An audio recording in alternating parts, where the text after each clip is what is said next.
Hey everyone, welcome back. If you've ever wanted to streamline your UI designs and make your Figma workflow way more efficient, you're in the right place. Today, I'll be walking you through the process of creating a variant component in Figma.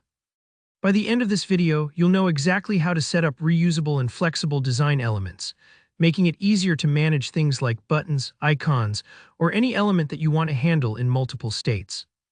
Let's jump right in and start building. Alright, so first things first, let's open up Figma. If you don't have it open already, go ahead and launch Figma in your browser or desktop app. Trust me, keeping your workspace organized from the start will save you a ton of time later on. Now we're going to add a shape.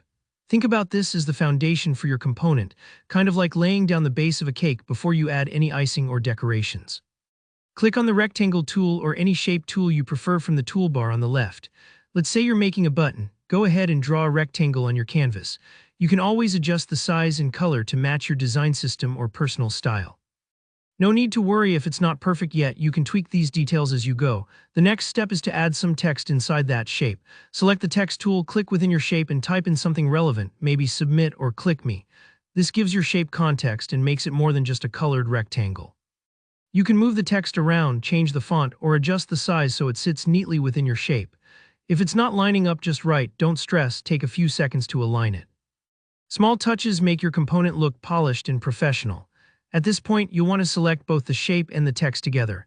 You can do this easily by holding down the Shift key and clicking each element, or you can drag your cursor to select both. Why select them together? By bundling the shape and text, you'll be turning them into a single component, which is key for keeping your design consistent and easy to update. Think of it like grouping ingredients before baking. Everything stays together and is simpler to manage moving forward. With both elements selected here, where the magic happens, hold down Ctrl plus Alt plus K on your keyboard. What you've just done is turn your shape and text into a component. Now, this means that you can reuse this button or element anywhere in your file, and if you ever need to tweak the design, all instances will update automatically. It's a real-time saver, especially when you're designing big projects or working in teams. Now to convert this component into a variant, look to the right-hand side of your Figma screen, up at the top. You'll see an option labeled Add Variant. Click on that and your single component instantly becomes a component set with one variant. Why does this matter? Variants allow you to create multiple versions of the same component. Imagine having a standard, hover, and disabled button all grouped together, neatly organized, and super easy to swap out wherever you need them. It makes your workflow much more dynamic and keeps everything tidy. And that's really all there is to it. In just a few steps, you've gone from a simple shape to a fully flexible component variant in Figma. Don't worry if it's a little confusing at first. Playing around with variants quickly becomes second nature, and it gives you a lot of power and flexibility in your designs.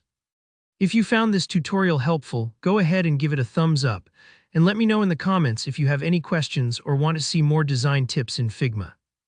Don't forget to subscribe for more quick, actionable tutorials to boost your creative workflow. Thanks for watching, and I'll see you in the next one.